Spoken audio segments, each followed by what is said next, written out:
Hello दोस्तों, नमस्कार। मैं अंकित भाटी, रोजगार विद अंकित चैनल में आप सभी का स्वागत करता हूं। दोस्तों, ये आपको दिख रहा है कि मैं एक लिस्ट आपके सामने अभी दिखाऊंगा बड़ा करके। तो इस क्रम में आप सभी के टेस्ट लिए जाएंगे और इसी क्रम में मैं आगे के चैप्टर्स भी कराने वाला हूं। शुरू के 4 चैप्टर्स इसी क्रम में मैं कंप्लीट भी करा चुका हूं। आज 5वां चैप्टर स्टार्ट करेंगे, क्वेश्चंस बेस्ड ऑन नंबर्स। लेकिन उससे पहले दोस्तों, एक थोड़ी दुखद खबर है हम सभी लोगों के लिए। तो मैं आपको एक सूचना देना चाहता हूँ। तो थोड़ा मन में था, सोचा आपके साथ शेयर कर लूँ। वो ये है कि एक लड़की जो ऑफलाइन कोचिंग में हमसे पढ़ी थी, यानी 2018 में ही दिल्ली पुलिस ज्वाइन किया था, मई 2018 में, और 2016 की जो दिल्ली पुलिस की भर्ती आई थी उसी में उसने ज्वाइन किया था 18 में। ठीक है, क्योंकि लेटेस्ट भर्ती वही है। तो लड़कियां और भी बहुत सारी लगी, लेकिन ये लड़की नाम था सैली बंसल, बैसला थी, बंसल लिखते थे। तो कुलेश्वरा गांव है ग्रेटर नोएडा में। काफ़ी हंसमुख लड़की थी और पढ़ाया ही था हमने, तो 1.5 साल यहाँ पर ऑफलाइन कोचिंग करके गई है। तो आज सुबह उसकी खबर मिली कि उसकी डेथ हो गई है। और वो किस वजह से हुई है, तो पता चला कि भाई 4-6 दिन से वो हॉस्पिटल में भर्ती थी, पिछले 4-6 दिन नहीं, 8-10 दिन से। उस दौरान भी पता तो चल ही गया था कि भाई हाँ भर्ती है। तो उसमें प्रॉब्लम क्या थी कि भाई ऐसा अचानक से क्या हो गया, तो जस्ट एक बुखार ही आया था। तो जो पता चला, बुखार को डॉक्टर्स ने उसको दिमागी बुखार डिक्लेयर करके और एडमिट किया गया था। और वो दिमागी बुखार बहुत ज़्यादा, मतलब दिक्कत में अगर उसको बोलें साइंस की भाषा में, तो वो मेनिंजाइटिस एक रोग होता है जो दिमाग में ही होता है। तो रोग उसको हो गया था और आज खबर मिली है कि उसकी डेथ हो गई है सुबह सुबह। तो जो बहुत ही दुखद है, 20-22 साल की एज, अनमैरिड लड़की, और ऐसा रोग। तो किसी के लिए भी, जब हम किसी बच्चे से दिल से जुड़े हुए होते हैं, तो दुख वाकई होना लाजमी है। तो आप सब लोग जहाँ भी जिस हाल में भी बैठे हैं, तो 2 मिनट के लिए वीडियो रोक करके मौन रहिएगा और उसकी आत्मा के लिए शांति, और प्लस जो उसके घर वाले हैं उस दुख को सह सकें, उनके लिए प्रार्थना कीजिएगा। चलिए दोस्तों, वीडियो तो मैं नहीं रोकता, पर आप लोग ये कर सकते हैं तो प्लीज़ करिएगा। चलिए, ऐसा माना जाता है कि जितने लोग इस रिक्वेस्ट को करते हैं तो उतना ही उस आत्मा को शांति मिल जाती है। चलिए ठीक है, ये बताना भी ज़रूरी था। और वीडियो इसीलिए भी लेके आया हूँ कि भाई ये श्रद्धांजलि आप लोग उसको दें, अच्छे से भावभीनी श्रद्धांजलि हमारी तरफ से हो। तो चलिए, अब मैं टॉपिक पर आता हूँ। अपने टॉपिक क्या है देख लेते हैं। ये देख लीजिए। तो हम लोग जो टेस्ट कराने वाले हैं, 26 मई लिख रहा है, आज ही से स्टार्ट करना है ये टेस्ट। 26 मई, सॉरी, कल है, यानी ट्यूसडे से स्टार्ट करना है मैथ्स के टेस्ट। आज भी टेस्ट हैं। ये टेस्ट कहाँ होंगे, किस माध्यम से होंगे, तो ये टेलीग्राम के माध्यम से होंगे। किस क्रम में होंगे, तो कुछ बच्चों को समझ में नहीं आए थे, इसलिए मैं आज समझाने के लिए भी आ गया हूँ कि पहला टेस्ट नंबर सिस्टम से होगा। हर रोज क्या टेस्ट होगा, बिल्कुल होगा। और टेस्ट का टाइम क्या होगा, टेस्ट का टाइम होगा 4 बजे से। ठीक है दोस्तों, एक फ़ोन आ गया था, तो आपने देखा होगा वीडियो में छोटा सा कट आ गया होगा, तो वो इसी वजह से था।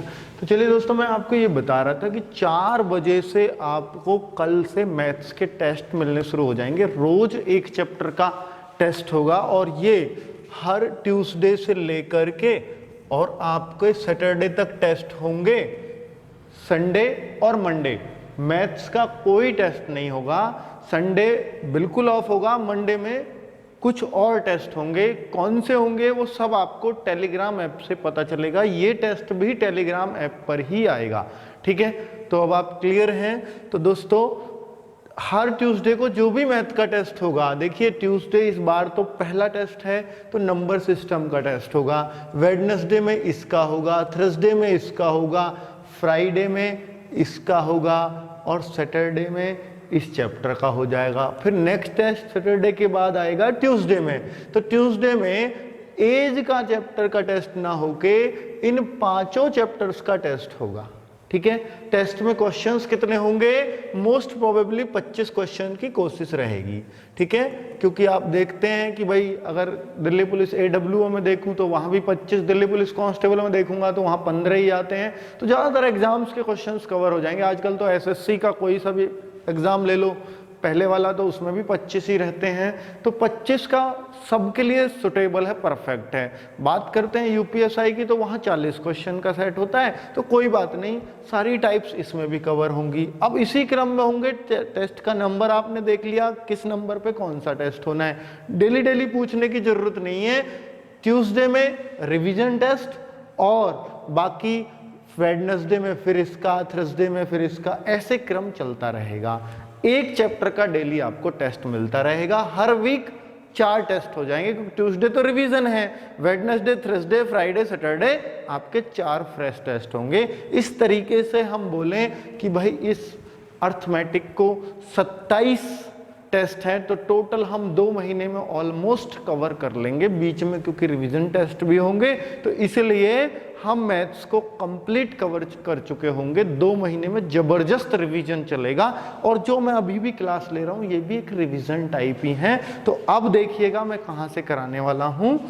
तो देखिए दोस्तों, जिस क्रम में मैंने लिखा था, मैंने उससे ऊपर के सारे चैप्टर्स कंप्लीट कर दिए हैं, और ये अगला चैप्टर शुरू हो गया है, संख्याओं पर आधारित प्रश्न। इस चैप्टर को मत देखना, जो सूची मैंने आपको दी है उसी क्रम में सारे चैप्टर्स कराऊंगा। उस सूची के ऊपर के सारे चैप्टर्स मैं करवा चुका हूँ, टेस्ट के हिसाब से ही चैप्टर करवाऊंगा कंप्लीट। ठीक है, तो हो सकता है आप टेस्ट देने में मुझसे आगे निकल जाओ और मैं बाद में करवा पाऊँ, क्योंकि एक वीडियो नहीं बनती एक चैप्टर की, वीडियो जो है एक चैप्टर में 3-3, 4-4 वीडियो बन रही हैं। ठीक है, तो चलिए दोस्तों, बहुत जबरदस्त क्वेश्चन मैं आपको इसमें करवाऊंगा। इस चैप्टर की खास बात यह है कि भाई नंबर सिस्टम में जो हमने पढ़ा था ऑलमोस्ट वही चीजें हैं।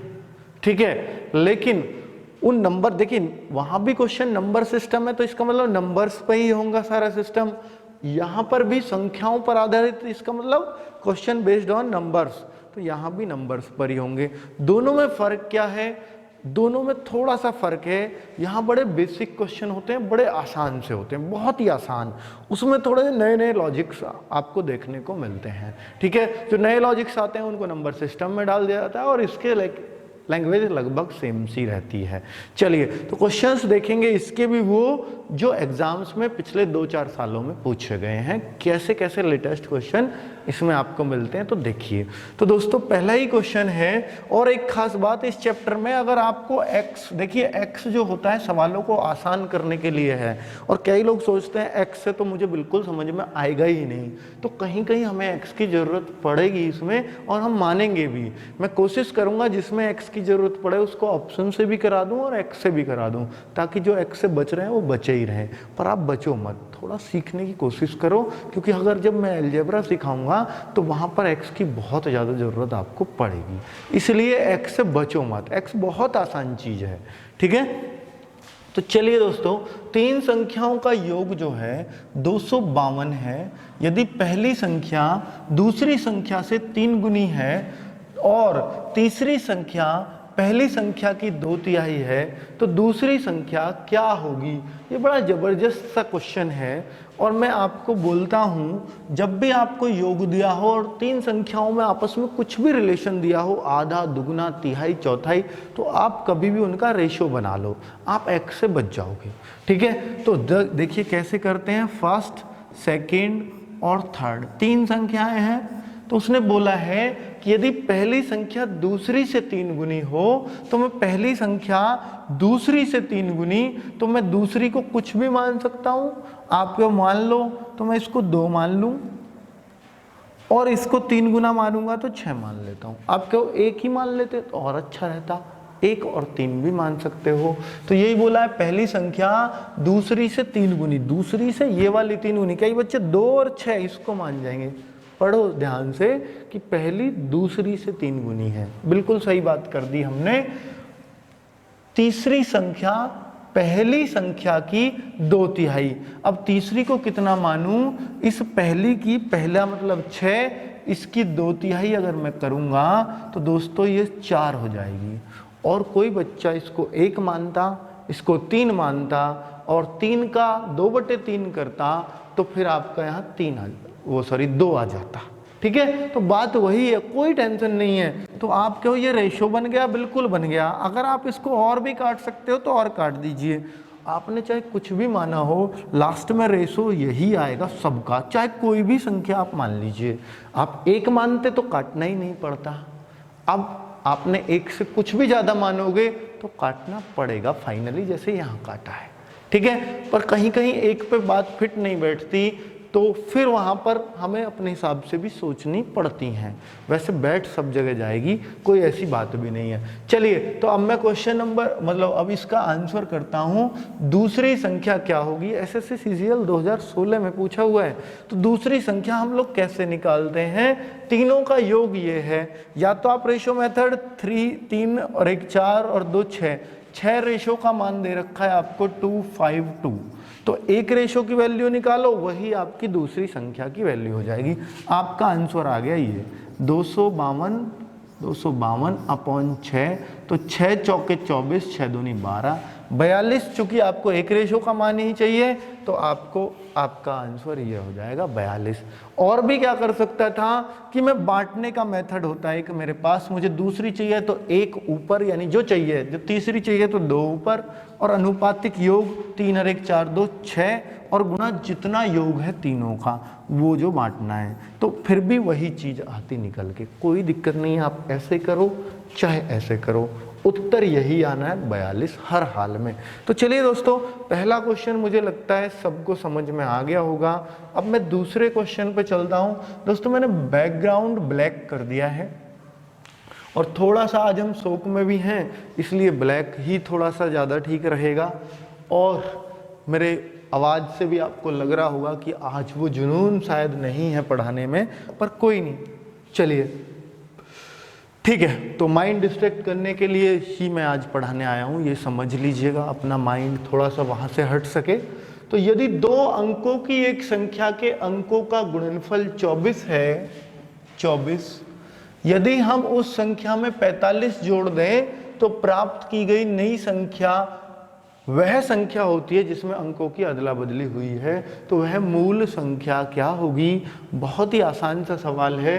तो इसको हम कैसे कर सकते हैं दोस्तों, मैंने बताया, या तो आप x से करिएगा अगर आपको कुछ समझ में ना आए तो, और अगर आप x से थोड़ा सा भी अगर आपको लगता है नहीं मैं x में कंफर्टेबल नहीं हूँ, तो आप ऐसे सवालों को ऑप्शन से करिएगा। अब ऑप्शन से करते कैसे हैं वो सिखाना मेरा काम है, और मैं बहुत बेहतर तरीके से आपको सिखा पाऊंगा। कैसे सिखा पाऊंगा कि आपको पूछी हुई है वो संख्या बतानी है, वह मूल संख्या क्या है जिसके अंकों का गुणनफल 24 है। तो आपको संख्या ऑप्शन में दे रखी है, देखो संख्या पूछिए तो संख्या ही ऑप्शन में देगा, उत्तर भी संख्या ही देगा ना। तो उनके गुणनफल क्या होना चाहिए 24। तो 24 कौन कौन से का गुणनफल आ रहा है, तो आप कहते हो इसका तो 20 आ रहा है, इसका भी 20 आ रहा है, तो ये 2 संख्या तो हो ही नहीं सकती। अंकों का गुणनफल 24 होना चाहिए, पहली शर्त है। चलिए अब अगली शर्त, अब ये उत्तर 2 आ रहे हैं। अब इनमें से हो सकता है केवल एक ही उत्तर ऐसा होता जिसकी गुणनफल 24 होता, तो मैं आगे की शर्त पढ़ता ही नहीं और उत्तर यहीं टिक कर देता।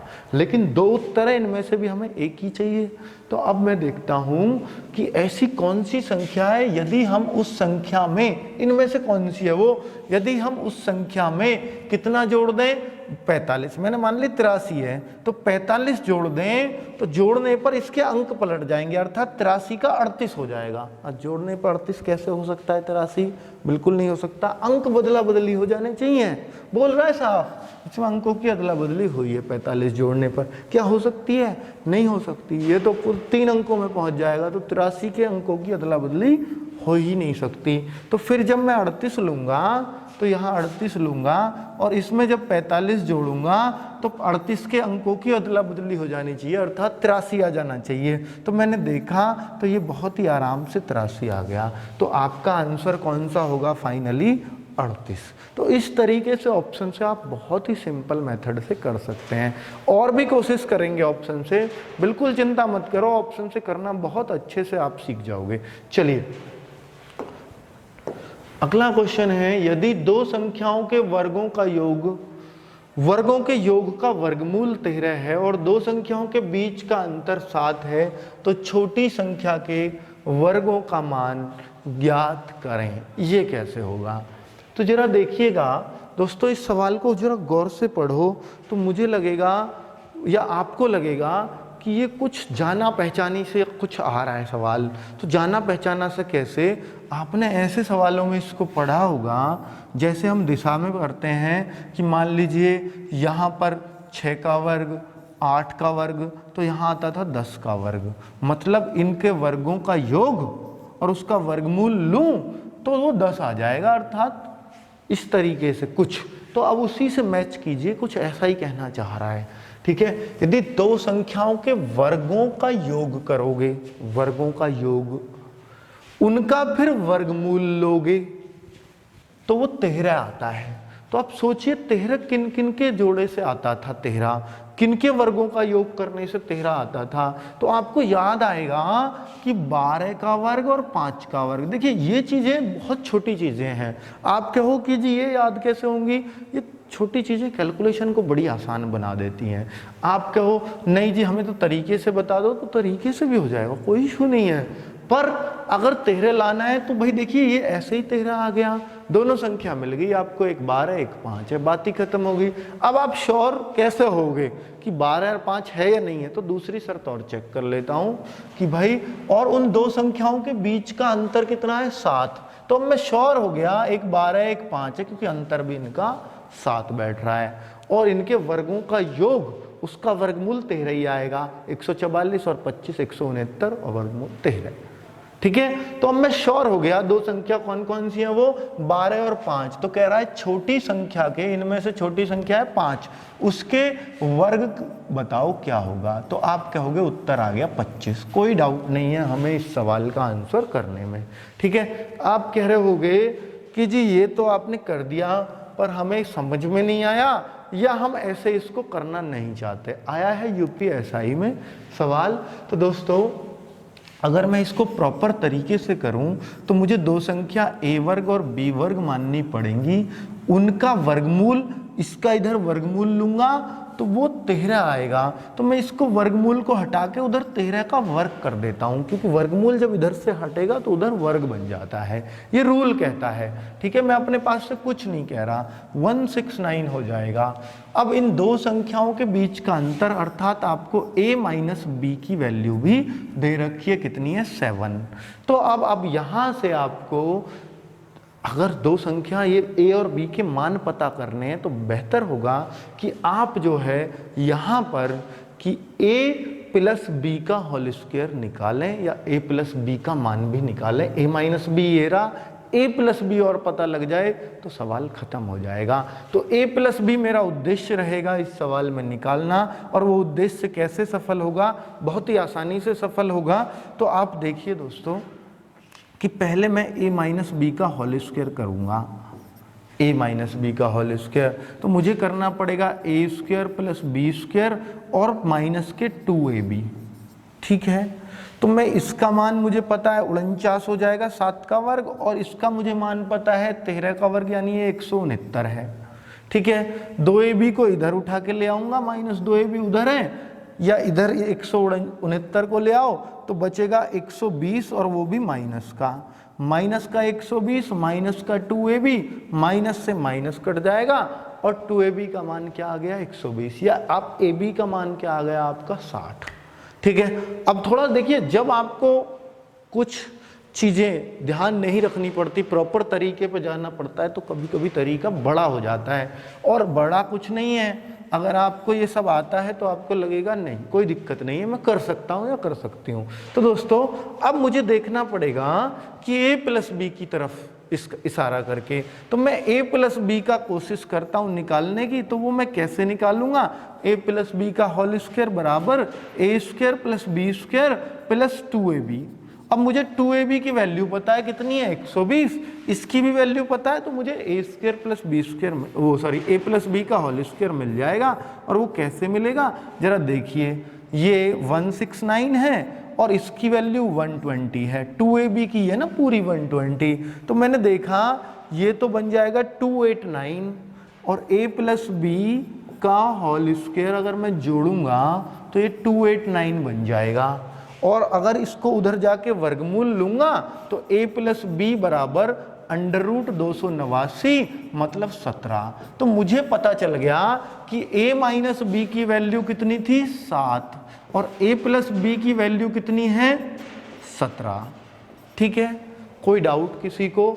बिल्कुल नहीं है जी, ये तो हमने बहुत मेहनत से मान निकाला है। तो अब या तो दोनों को जोड़ने पर 2a इज इक्वल टू ऐसे आ जाएगा, या आप ये ध्यान कर लो, एक और बात बता देता हूं, जब भी दो संख्याओं का योग पता हो जैसे ये रहा और उन दोनों का अंतर पता हो, या तो वो दो संख्या सोच लो आप, 12 और 5 बहुत आसानी से सोच ली, योग 17 आ जाएगा, अंतर 7 हो जाएगा। और अगर आप ना सोच पाओ तो उसका भी इलाज है। उसका क्या इलाज है जी?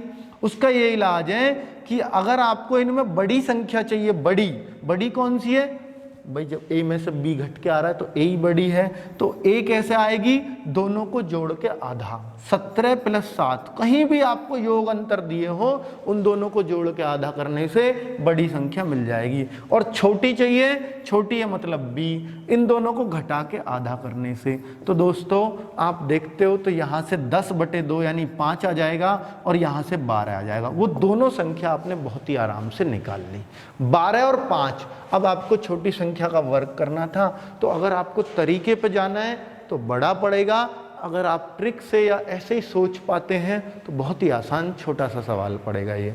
चलिए अब मैं आगे चल सकता हूँ चौथे क्वेश्चन की तरफ, पर बताना जरूरी था क्योंकि कुछ बच्चे पूछते हैं इसलिए। 5 क्रमागत सम संख्याओं का योग 4 क्रमागत विषम संख्याओं की तुलना में, जिन बच्चों को इंग्लिश मीडियम वाले हों तो वही क्रमागत तो कंसेक्यूटिव होते हैं, ये रहा, इवन कहते हैं सम संख्याओं को, ऑड कहते हैं विषम संख्याओं को, तो आप समझ जाएंगे। सवाल आपके लिए भी लिखा हुआ है। तो दोस्तों बहुत जबरदस्त क्वेश्चन है ये, यूपीएसआई में पूछा गया था और यहाँ पर उसने कोशिश की है कि मैं ऑप्शन का वो की सवाल आपको ऑप्शन का रास्ता ही बंद कर दे कि आप ऑप्शन से जा ही ना पाओ। तो दोस्तों तो और सबसे छोटी विषम संख्या, क्योंकि उसने बोला है सबसे बड़ी सम संख्या और सबसे छोटी विषम संख्या का योग बताओ, तो बड़ी और छोटी विषम और सम दो शर्तें चला रहा है साथ में और उनका फिर योग दे रखा है ऑप्शन में। तो दोस्तों यहाँ ऑप्शन से करना बहुत मुश्किल हो जाएगा, ठीक है, क्योंकि ऑप्शन में ये चीज़ दी हुई है। अगर कोई सी एक संख्या देता है या तो सम देता है या विषम, तो हम बहुत ही आराम से जा सकते थे ऑप्शन से, ठीक है। तो ऑप्शन का रास्ता बंद, तो फिर मैं एक्स का रास्ता खोलता हूँ आपके लिए और एक्स से सवाल बहुत ही आसान है। कैसे आसान है मैं आपको बताता हूँ। 5 क्रमागत सम संख्याओं का योग, 5 क्रमागत सम संख्या, एक्स सम जाना है ना क्रमागत में, तो एक्स प्लस 2 दो छोड़ के मैंने मानता हूँ कि एक्स पहली सम है, पहली सम, तो फिर अगली सम लगातार है तो वो x प्लस 2 ही होगी, उससे अगली x प्लस 4 होगी। भाई कोई भी सम दो छोड़ करके आती है, ठीक है, तो उससे अगली x प्लस 6 होगी। क्यों मानता हूं ऐसे? क्योंकि आपने मान लीजिए कोई भी सम ली, 2 लो, 4 लो, 6 लो, मान लीजिए 6 ली तो 6 में 2 जोड़ दूंगा, अगली सम मिल जाएगी। उससे अगली पे जाना है, 6 में 4 जोड़ दूंगा, अगली मिल जाएगी, 8 से अगली 10, 6 में और 6 जोड़ दूंगा, उससे अगली यानी 12 मिल जाएगी। इसलिए ये चल रहा है ये, ठीक है। तो x plus 2, x plus 4, x plus 6 और मुझे कितनी संख्या देखनी है? 5, तो x प्लस 8 तक जाना होगा।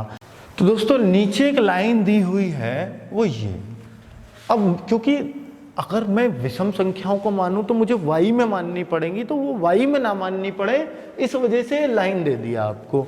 अगर सबसे छोटी सम संख्या सबसे छोटी विषम संख्या से 3 अधिक है, सबसे छोटी सम संख्या सबसे छोटी विषम संख्या से 3 अधिक है। चलिए तो सबसे छोटी सम संख्या कौन सी है? ये, और सबसे छोटी विषम संख्या से ये 3 फालतू है, तो विषम संख्या इससे 3 कम हो जाएगी। भाई बताओ ना, अगर सबसे छोटी सम संख्या सबसे छोटी विषम संख्या से 3 अधिक है, ये वाली चीज 3 अधिक है, तो विषम जो होगी, सबसे पहली जो विषम होगी वो यहां से शुरू होगी, विषम इससे 3 कम होगी, ठीक है। और अब आप 2 2 जोड़े जाओगे तो विषम मिले जाएंगी। आगे की 4 विषम और देख रहा हूं मैं, तो आगे की 4 विषम अगर मैं करूंगा तो इससे अगली विषम क्या बन जाएगी, 2 जोड़ दूं तो -1 ही रह जाएगा, भाई इसमें +2 करो तो -1 ही रह जाएगा, और 2 जोड़ दूं इसमें फिर +2 करूंगा तो x+1 आ जाएगा। करके देखो ना, +2 करो, 2 में से 1 गया 1, ऐसे x+1। तो इस तरीके से कितनी देखनी है, 4 देखनी है, और मैं करूं इसमें +2 तो x+3। तो ये मुझे 4 विषम भी मिल गई और 4 सम भी मिल गई, और लगातार मिल गई सारी। इन दोनों का अंतर क्या होगा, इन दोनों का अंतर होगा 36। बोला है उसने साफ कि सम ज्यादा है विषम के मुकाबले, कितनी, 36। तो मैं सम का ही योग कर लेता हूं पहले। कितनी बनी सम, x x x, सारे x जोड़ दीजिए, 1 2 3 4 5, 5x तो बना x का योग, और 2 और 4 6, 6 12 और 8 20, तो सम का योग बना 5x+20। ऐसे ही मैं विषम का योग देखूंगा, वो कितना बना, 4x, 3 माइनस के 4 हो गए और प्लस के भी 4 ही हो गए, तो ये तो सब आपस में कट जाएंगे, 3 से 3, 1 से 1, तो सिर्फ 4x बना। तो इन दोनों का अंतर जो है वो 36 है, तो मतलब सम का योग ज्यादा है विषम से, तो मैं इसमें से 4x घटा दूंगा बराबर 36, तो मुझे x की वैल्यू मिल जाएगी। थोड़ा x का खेल ज़्यादा है क्योंकि लगातार सम विषम आ रही थी, इस वजह से मुझे ये ऐसे करना पड़ा सवाल। और मैं देखूंगा 5x में से 4x चला जाएगा तो केवल 1x बचेगा, और ये 20 उधर जाके घट जाएगा 36 में से, तो 16 बचेगा, और x का मान क्या आ जाएगा, 16। बहुत बढ़िया तरीके से आप x निकाल सकते हो, उम्मीद करूंगा। देखिए बहुत बड़ा सवाल नहीं है, आप देखोगे 1 2 3 ही लाइन का सवाल है, ठीक है, पर देखने में और समझने की बात है बस, और कुछ नहीं है। चलिए अब मैं आपको बोलने लगूं कि पूछा क्या है, सबसे बड़ी सम संख्या। आप बताओ सबसे बड़ी सम कौन सी है, ये। तो इसमें 16 में 8 जोड़ दूं तो ये कितनी बन जाएगी, 24। सबसे बड़ी सम संख्या है 24, यहां लिख देता हूं 24 सबसे बड़ी सम संख्या। और सबसे छोटी विषम, सबसे छोटी विषम है x-3, यानी 16-3, तो 16-3 कितनी हो जाएगी, 13। तो सबसे छोटी विषम, सबसे बड़ी सम, इन दोनों का योग बताना है, तो 24 और 13 37 आपका आंसर। इस तरीके से इस सवाल का आंसर आएगा। मानता हूं थोड़ा सा बड़ा सवाल है, पर आया भी यूपीएसआई में है और बहुत मुश्किल नहीं है। इस लाइन ने सब कुछ आसान बना दिया था, ठीक है। दोनों का कनेक्टर लाइन मिल गई थी हमें, कनेक्टिंग लाइन। चलिए अगला सवाल क्या है, देखिए ये तो बहुत ही आसान होते हैं, और आया भी कहाँ है, देखिए साफ पता लग जाता है कि कांस्टेबल लेवल में सवाल बहुत ही आसान आया होगा। तो देखिए आसान ही है, और इसको कोई भी बच्चा कर देगा। कैसे कर देगा, यदि एक संख्या a दूसरी संख्या b से 30% कम है, एक संख्या a b से 30% कम है, आगे पढ़ूं, b 150 से 20% अधिक है, तो मुझे b की वैल्यू मिल गई कि b जो है वो 150 से अधिक है। कितना, 20%, तो 150 में 150 का 20% जोड़ दूंगा, ऐसे। हालांकि 150 गुणा 120/100 भी कर सकता था, पर मैं सिंपल तरीके से चल रहा हूं कि 150 से ज्यादा है। कितना ज्यादा, कि 150 का 20% ज्यादा, तो वो मैंने ऐसे जोड़ दिया। तो 5 बार कटा, 5 से 30 बार कटा, ठीक है, और मैं कहूंगा b की वैल्यू 180 आ गई। बहुत बढ़िया, बहुत ही आसानी के साथ। अब बोलता है यदि एक संख्या a दूसरी संख्या b से 30% कम है। अब a की वैल्यू मिल जाएगी b की हेल्प से, इससे 30% कम कर दो, तो 30% कम कैसे करते हैं, 180 का 30% घटाना, 180 में से ही 180 से कम करना है, तो 180 माइनस कितना, 180 का 30%, क्योंकि कह रहा ना इससे ही 30% कम है, तो ऐसे घटाऊंगा, ये a की वैल्यू आ जाएगी। तो आपने देखा कि मैं 54 माइनस कर दूंगा, तो ये 54 होगी ना गुणा 180 में से जब 54 घटाऊंगा तो मुझे साफ दिख रहा है कि 126 आ जाएगा मेरा उत्तर, और ये रहा सवाल का आंसर। कितनी आसानी से आपने इस सवाल को निपटा दोगे, आपको खुद पता नहीं है। दोस्तों देखो, बिल्कुल बेसिक सा सॉल्यूशन दिया है मैंने और बेसिक तरीके से हल किया है कि आपको कुछ जरूरत नहीं पड़ेगी किसी का भी कुछ भी पूछने की, ठीक है। ये बुक बहुत जबरदस्त है। जबरदस्त इसलिए है कि क्वेश्चन जगह जगह से छांट करके लिखे गए हैं और आपको लेटेस्ट एग्जाम्स में आए हुए क्वेश्चंस मिल जाते हैं। ये भी दिल्ली पुलिस में जो लेटेस्ट एग्जाम हुआ उसी का क्वेश्चन है कांस्टेबल का। तो 2017 में एग्जाम हुआ जिसकी मैं कहानी बता रहा था लड़की की, उनका यही एग्जाम था, ठीक है। तो चलिए, 3 संख्याओं का अनुपात 4, 3, 7 है तथा उनके वर्गों का योग 666 है, तो तीनों संख्याओं में से सबसे बड़ी संख्या का मान क्या होगा। तो देखिए, बहुत ही आसान सा होना चाहिए आप लोगों के लिए। वर्गों का योग है, वर्गों का। अब देखिए, बहुत बच्चे तो इनमें x मानने लग जाते हैं, तो आप x से भी इसको कर दोगे, कोई डाउट नहीं है कि 4x का होल स्क्वायर प्लस 3x का होल स्क्वायर। एक तरीका बता रहा हूं कि भाई आप ऐसे भी इस सवाल को निपटा सकते हो और तीनों के वर्गों का योग 666 बना सकते हो, ठीक है। और अब यहां से x का मान कैलकुलेट करके और यहां फिर रख देना कि बस सबसे बड़ी चाहिए, तो सबसे बड़ी है ये। x का मान मान लो 12 है, तो 12 सत्ते 84 आपका उत्तर हो जाएगा। मुझे नहीं पता क्या आएगा, चलिए। तो इस तरीके से हम निपटा पाएंगे एक तो। और दूसरा क्या तरीका है, क्या कुछ और भी तरीका है? हाँ है, ऑप्शन का मेथड है हमारे पास। ऑप्शन का क्या है, पहले इससे ही करके आपको दिखा देता हूँ। कुछ बच्चे कहेंगे जी हम पे तो ऐसे करने भी नहीं आता, तो मैं कर देता हूँ, कोई बात नहीं, ज़्यादा टाइम मेरे को नहीं लगेगा। इन सबको मैं जोड़ूँ, 16, 9, 25 और 25 को इसमें जोड़ूंगा तो 74x स्क्वायर बराबर 666। X square is equal to 666 upon 74। जरूर कटता होगा, और देखूं तो कितनी बार कटेगा, 9 चौके 36, 9 सत्ते 63, 9 बार कट जाएगा और x बराबर 3 आ जाएगा। x का मान 3 आ गया, बड़ी संख्या चाहिए तो 7 गुणा 3 अर्थात 21 आपका आंसर, ठीक है। तो इस तरीके से पहला ही ऑप्शन आपको बन जाएगा।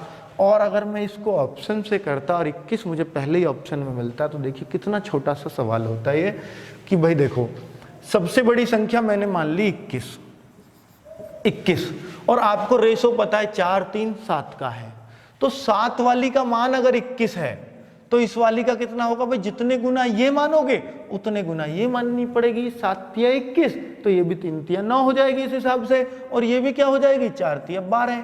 फिर रेशो तो तभी वही बना रहेगा, एक 3 गुना है तो दूसरी भी 3 गुना, तीसरी भी। अगर मैं 28 मानता तो 7 चौक 28, 3 चौके 12, 4 चौके 16, ऐसे माननी पड़ती। अब आपको बस एक चीज चेक करनी है कि इनका वर्क कर लो और उसको जोड़ कर चेक कर लो। अगर 666 आ गया तो यही ऑप्शन राइट हो जाएगा और आ जाएगा। 21 का 441 होता है, 9 का 81 होता है, 12 का 144 होता है। आप जोड़ के देखो, बिल्कुल 666 आपका आंसर इंतजार कर रहा होगा। तो पहले ही ऑप्शन पे बात बन जाएगी। इस तरीके से आप इनको ऑप्शन से भी निपटा पाओगे।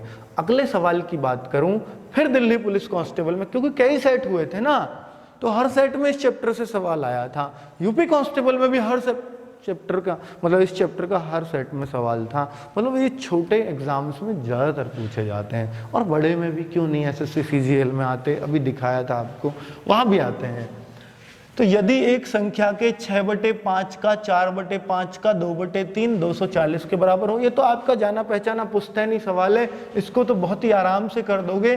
किसी संख्या का अगर आप x से करते हो, देखिए ऑप्शन से मत करना है इसको, क्योंकि ऑप्शन में चारों चीज चेक करनी पड़ेंगी, ठीक है। तो अगर आप x से करते हो, x गुणा x का 6/5 गुणा उसका 4/5, का मतलब गुणा होती है, फिर उसका 2/3 कितना है 240, और आप क्या कर देते हैं, x को इधर छोड़ो, बाकी सबको उधर ले जाओ। 240 ये उल्टे कर देते हैं, 6/5 का 5/6, क्योंकि ये ऊपर वो नीचे है।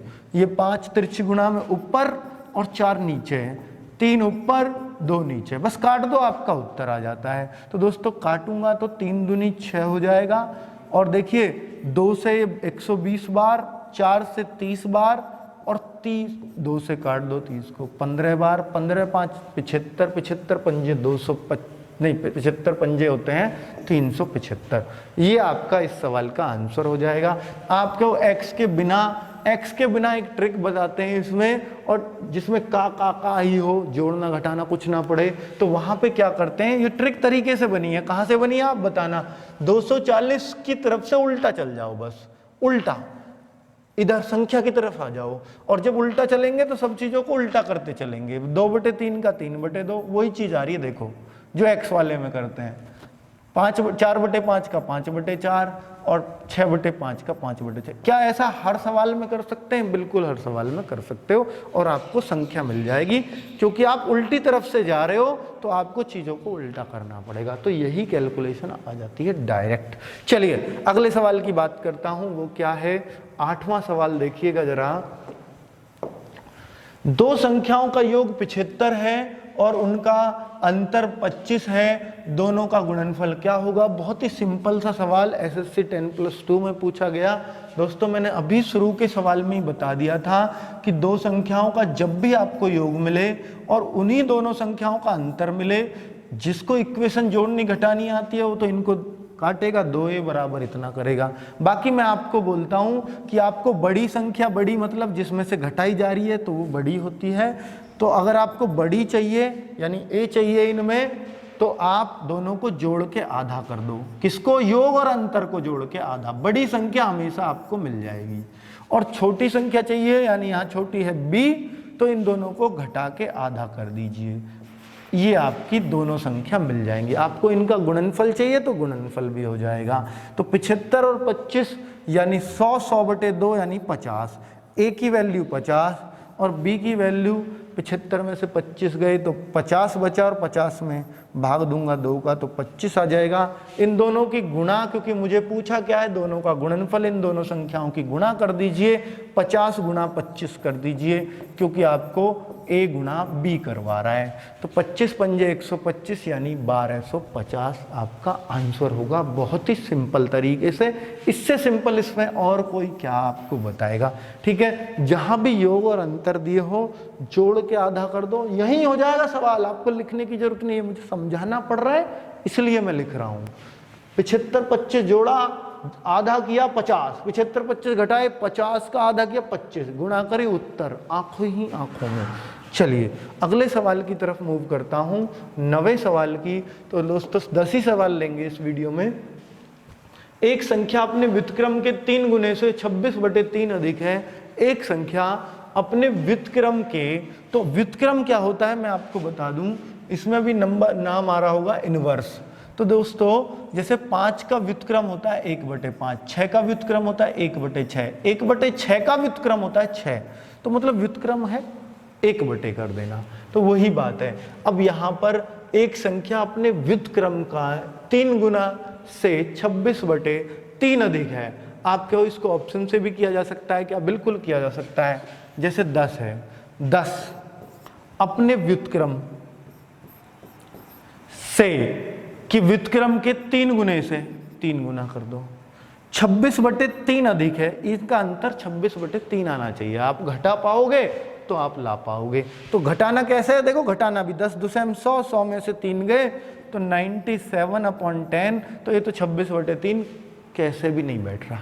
26/3 अधिक नहीं आ सकता। मैं 11 से चेक करूं तो 11, अब कह रहा है संख्या अपने व्युत्क्रम के 3 गुने, तो संख्या का व्युत्क्रम हो जाएगा 1/11, इसका 3 गुना, और ये जो अंतर है वो 26/3 आना चाहिए। तो मैं देखूं कि भाई 26/3 आ रहा है कि नहीं आ रहा। 121 - 3/11, तो ये भी 118/11 आ जाएगा, नहीं आने का। मैं 9 से चेक करूं, 9 - 1/9, इसका 3 गुना, तब 26/3 आना चाहिए। तो मैं देखता हूं 1/3 हो गया। 9 में से 1/3 कैसे घटाऊंगा? आपको आता है, 3 नाम 27, 27 में से 1 गया, या लघुत्तम ले लो जैसे आपको करना है। तो आप कहोगे 26/3 आ गया जी। और ये किस ऑप्शन से आया? इस ऑप्शन से। तो इस तरीके से इन सवालों को बहुत ही आसानी से आप कर पाओगे। और अगला सवाल एसएससी सीपीओ में आया हुआ है, तो देखिएगा कैसा सवाल है, यदि 3 क्रमिक संख्याओं का गुणनफल 210 है तो छोटी संख्याओं का योग क्या होगा? छोटी संख्याओं का योग क्या होगा? 3 क्रमिक, क्रमिक मतलब वही कंसेक्यूटिव, लगातार, क्रमागत, कुछ भी नाम हो सकता है, उनका गुणनफल है 210। तो दोस्तों बेहतर होगा कि भाई इसको ऑप्शन से ले लिया जाए। अब आप कहोगे ऑप्शन से कैसे लिया जाएगा, मैं आपको सिखाऊंगा, क्योंकि संख्या नहीं पूछी, 2 छोटी संख्याओं का योग आपको ऑप्शन में दिया है और लगातार है संख्या, ये हमारे पास प्लस पॉइंट है।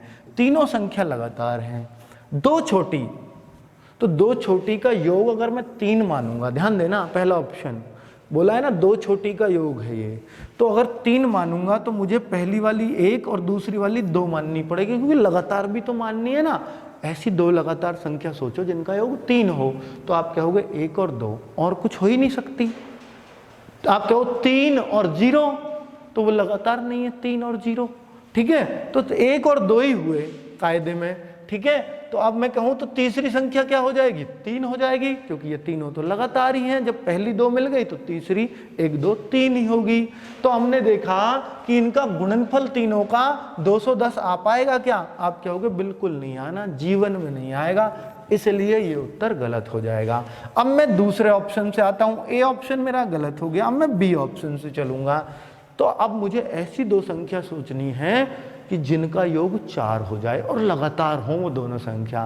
कभी भी 2 लगातार संख्याओं का योग सम संख्या बैठ ही नहीं सकता, तो सम संख्या, सम में योग आ ही नहीं पाएगा। आप देख लीजिए चेक करके, विषम में आएगा तो ये हो ही नहीं सकता, 2 संख्या सोच ही नहीं पाओगे, 2 लगातार संख्या जिनका योग 4 हो। तो आपका 3 और 1 वो लगातार नहीं है, 3 और 2 फिर वो 5 हो जाएगा, ठीक है। 4 नहीं बैठ पाएगा, सम बैठ ही नहीं पाएगा। अब आप 5 देखिए, तो कौन सी 2 लगातार संख्या जिनका योग 5 हो? तो आप कहोगे 2 और 3, बहुत बढ़िया सोच लिया आपने, योग 5 हो जाएगा, लगातार भी हैं, तो अगली लगातार क्या मिल जाएगी? 4 मिल जाएगी ना। अब तीनों का गुणनफल 210 बैठेगा क्या? 4 तिया 12 दूनी 24, बहुत नीचे है, अभी तो 24 ही आया है, 24 ही आया। हमें क्या चाहिए था? 210 चाहिए था भाई, ये ऑप्शन भी नहीं होगा क्योंकि हमें 210 चाहिए। अब मैं देखिए बी तो हमने गलत कर दिया था, ये सी चेक किया था, और अब मैं डी ऑप्शन पे आता हूँ 11 पर। ऐसी 2 संख्या बताओ जिनका योग 11 हो और लगातार हो, तो कोई भी बता देगा 5 और 6, योग भी 11 है, 5 और 6, तो अगली क्या हो जाएगी? 7।